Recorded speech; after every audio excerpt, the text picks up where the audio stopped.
What's up, my wizards? I've said that 3 times in the last, 18 hours here, but what's up, my wizards? It's Dev from Mtg. And just in case you didn't catch it, with all the huge news that's going on in the past couple of days here, there were some Hour of Devastation leaks a little bit earlier on this afternoon. So we got some stuff to discuss because some of these cards look pretty neat. That's right, more news. Not only did we get Rosewater's article yesterday about all the big changes coming to Magic in the next year or two, but we also banned Aetherworks Marvel this morning. That was pretty huge news as well. And now, more leaks. More leaks. Who's got leaks? We got leaks. We got leaks for weeks. There's 4 more cards that I want to talk about today from Hour of Devastation. Let's do that. The first thing I want to look at is Abrade. It's 2 mana, that's 1 and a red for an instant. Choose 1. Abrade deals 3 damage to target creature or destroy target artifact. Abrade, like root word abrasive. I've seen people ask about what the heck kind of word is abrade. Just like abrasive, that's the root term here. But anyway, good card. This is possibly one of the best cards that we saw today. There's one more that I think people will be more excited about, but still, this card looks pretty slapping good. Not only can it kill most small creatures early on in the game for just 2 mana at instant speed, but it can also kill Heart of Kiran. It's pretty great. And any other artifact in between, if they hadn't banned Aetherworks Marvel, this would be pretty good against it and Rogue Refiner and Whirler Virtuoso and Servant of the Conduit and everything in that deck. This would have been a pretty good tool against Marvel, but not really looking at it from that perspective anymore. But it can kill Heart of Kirans and almost any other creature that the Mardu deck's going to play in the early game. So definitely looks sweet. I think that Harness Lightning is still probably going to see some play in energy-based decks. I don't think that this entirely supplants Harness Lightning, but it's still fantastic and is going to see a lot of play, almost guaranteed. I did that one first because it's obviously really good. That one's an easy one to judge.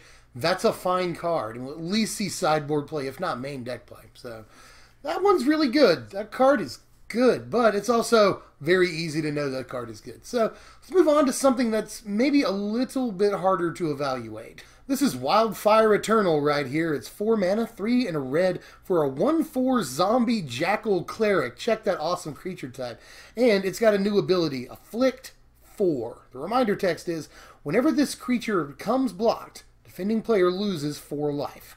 Whenever Wildfire Eternal attacks and isn't blocked, you may cast an instant or sorcery card from your hand without paying its mana cost. Okay, so the initial reflex reaction here when you first see this card is to freak out a little bit, I would say. Not only if it does get blocked, they basically pay 4 life. That seems great right there, but if they decide not to block it because they don't want to lose that life, well, then you get to cast a free instant or sorcery. And a lot of people are saying, oh, what are all the best 6 and 7 mana sorceries and instants in Standard that we can just cheat into play, cheat casting with this.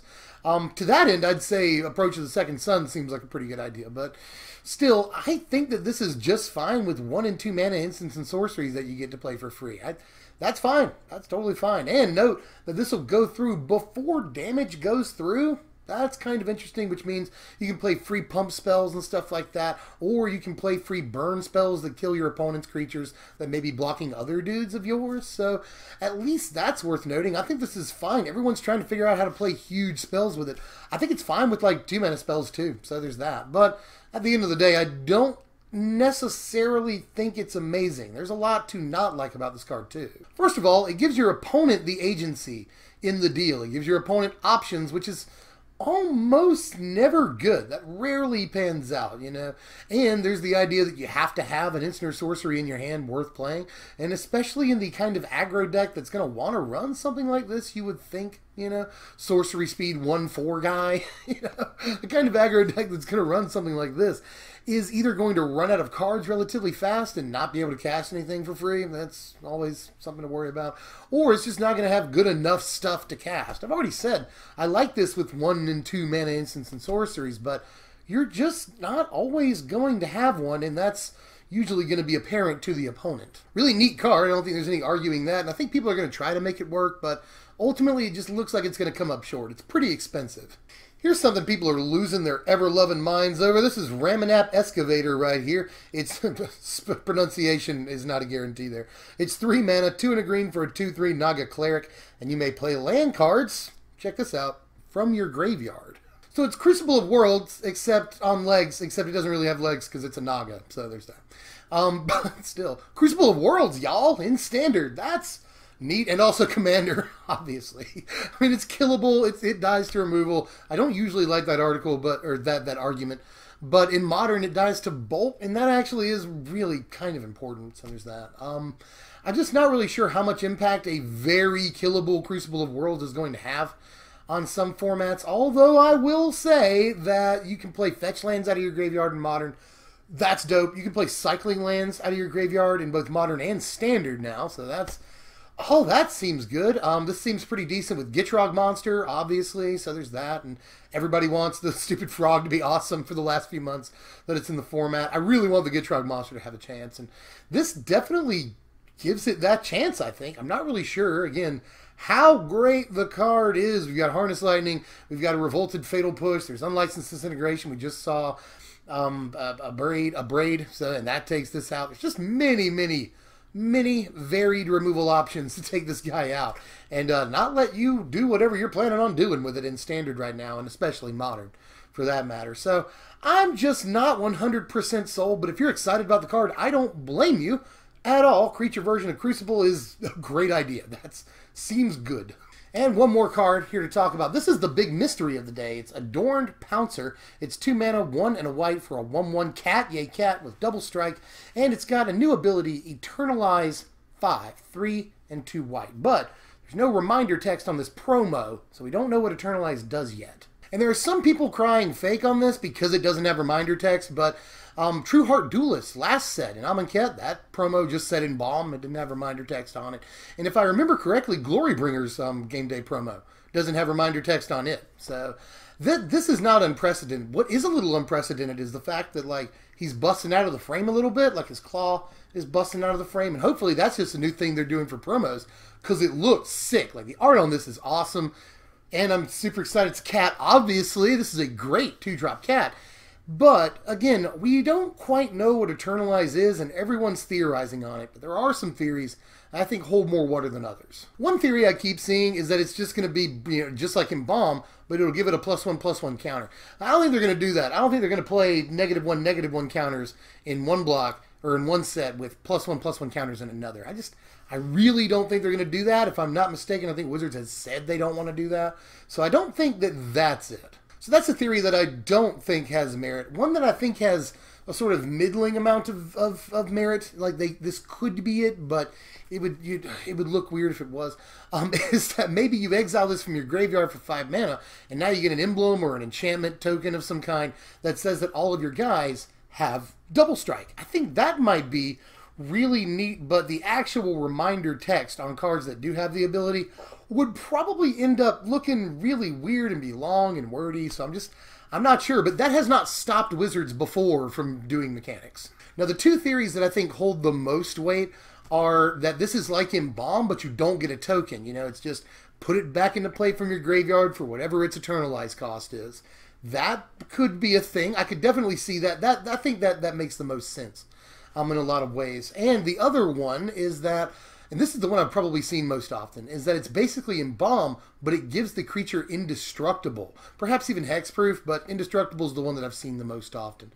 That also makes a little bit of sense, but I'm not sure that's it either. Although I have seen some people come up with some interesting ideas as far as that goes. People are saying, first of all, that indestructibility on so many cards would be a nightmare in limited environments. It'd definitely be these huge board stalls, a bunch of indestructible creatures. What are you going to do about that?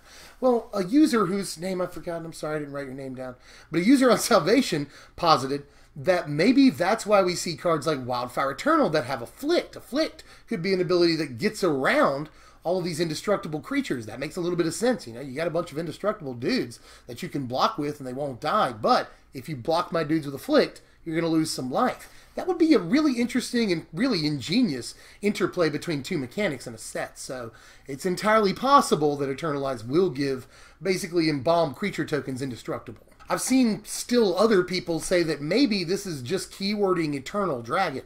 And so you'll be able to basically pay that much mana, return it to your hand from your graveyard.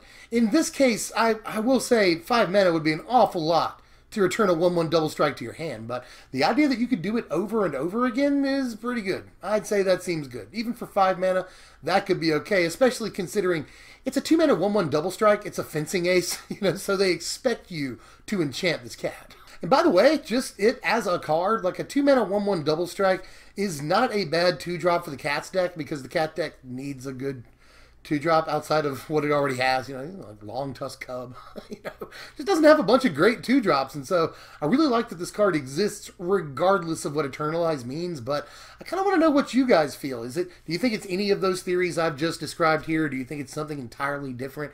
What do you think Eternalize actually is? And, to the best of my knowledge, that is all the leaks so far from today. Hour of Devastation spoilers are supposed to officially start this coming up Monday, so get ready for those. These are still more leaks, and they appear to be quite legit, so there's that. But these are pretty exciting. We got to see a new mechanic, 2 new mechanics. We just don't know what one of them does. We got to see a Crucible of Worlds. We got to see a really, really playable removal piece.